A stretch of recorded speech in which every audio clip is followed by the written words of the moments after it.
Pecado. Vaya palabrita, ¿eh? Está cargada de significado y la verdad a menudo se malinterpreta bastante. ¿Es simplemente una mala acción?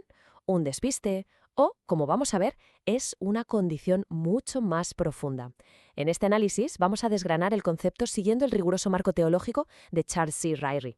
Nuestra guía para este recorrido va a ser, precisamente, la obra de Ryrie, Teología Básica. Nos vamos a apoyar en su esquema para entender no solo qué es el pecado, sino cómo se transmite y cuáles son sus consecuencias más serias.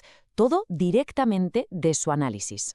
La pregunta clave, la que va a guiar todo lo que vamos a ver, es esta. ¿Es el pecado solo un acto, un error que cometemos, o es algo que va más allá, una condición que define la propia existencia humana? Tengamos esta pregunta en la cabeza mientras avanzamos. Aquí tenemos nuestra hoja de ruta. Empezaremos por lo básico, definir qué es el pecado. Luego nos meteremos a fondo para ver cómo se hereda y se imputa.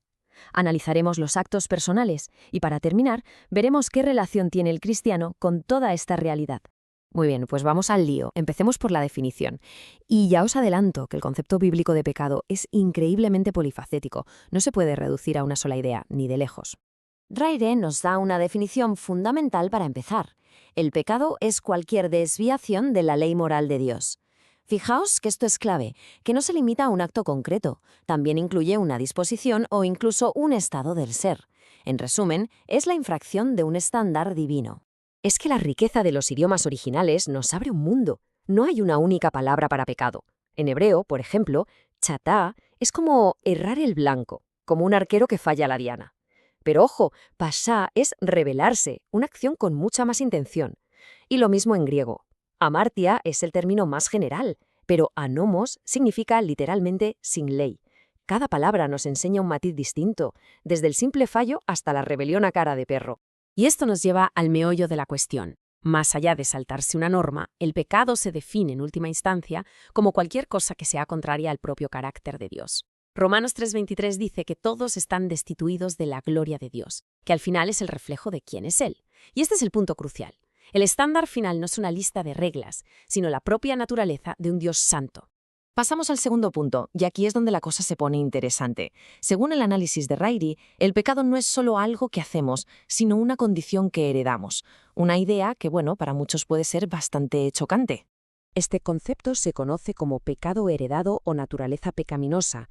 La idea, en esencia, es que el estado de pecado de Adán y Eva no se quedó solo en ellos, sino que se ha ido transmitiendo a toda la humanidad, afectando por completo nuestra naturaleza. Esto nos lleva a la doctrina de la depravación total. Y ojo, es muy importante aclarar esto. No significa que las personas seamos tan malas como podríamos llegar a ser. Lo que quiere decir, según la fuente, es que cada parte de nuestro ser está afectada por el pecado. El intelecto cegado, las emociones degradadas y la voluntad esclavizada al pecado. Ninguna parte de nosotros se libra.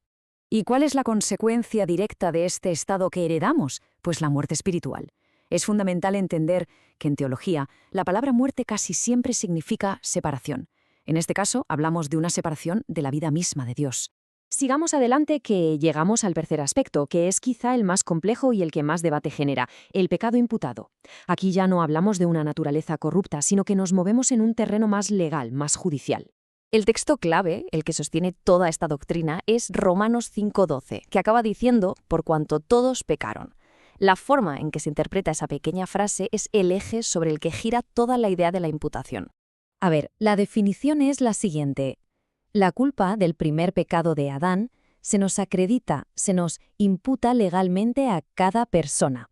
La idea de fondo es que Adán actuó como un representante de toda la humanidad. Por lo tanto, su acción tuvo consecuencias legales para todos los que venimos después. Con esta comparación la diferencia se ve clarísima.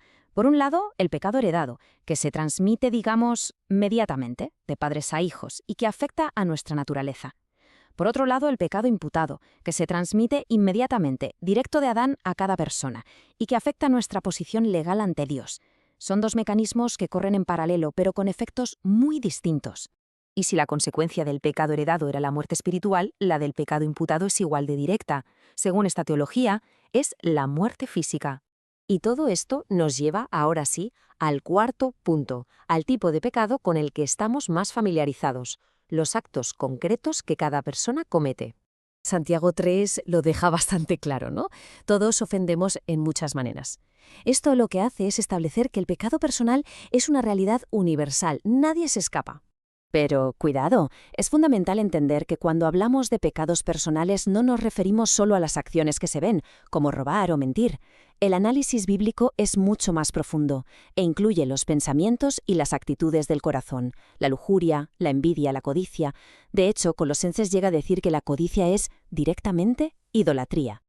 Y aquí, en esta tabla, es donde todo el puzzle encaja de una forma increíblemente clara. A ver, repasemos. Primero, el pecado heredado. Se transmite de generación en generación, su consecuencia es la muerte espiritual y el remedio es la redención. Segundo, el pecado imputado. Se transmite directamente desde Adán, su consecuencia es la muerte física y su remedio es la justicia imputada. Y por último, los pecados personales. Estos no se transmiten, su consecuencia es la pérdida de comunión con Dios y su remedio es el perdón. Muy bien. Y llegamos al final. ¿Qué pasa con el creyente? ¿El pecado desaparece de la ecuación? Pues la respuesta, según la fuente, es que no. Vamos a ver las implicaciones prácticas que tiene el pecado en la vida de un creyente. La fuente es muy clara sobre las consecuencias tan serias que tiene el pecado persistente y sin confesar en la vida de un creyente. Y no son poca cosa. Pueden ir desde el castigo divino a la excomunión de la Iglesia, incluso, en casos extremos, a la muerte física.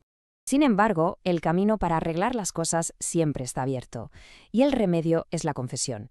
Es muy importante entender el matiz. Esto no es para volver a ganar la salvación, sino para restaurar la comunión, es decir, la relación diaria con Dios, que es lo que el pecado rompe.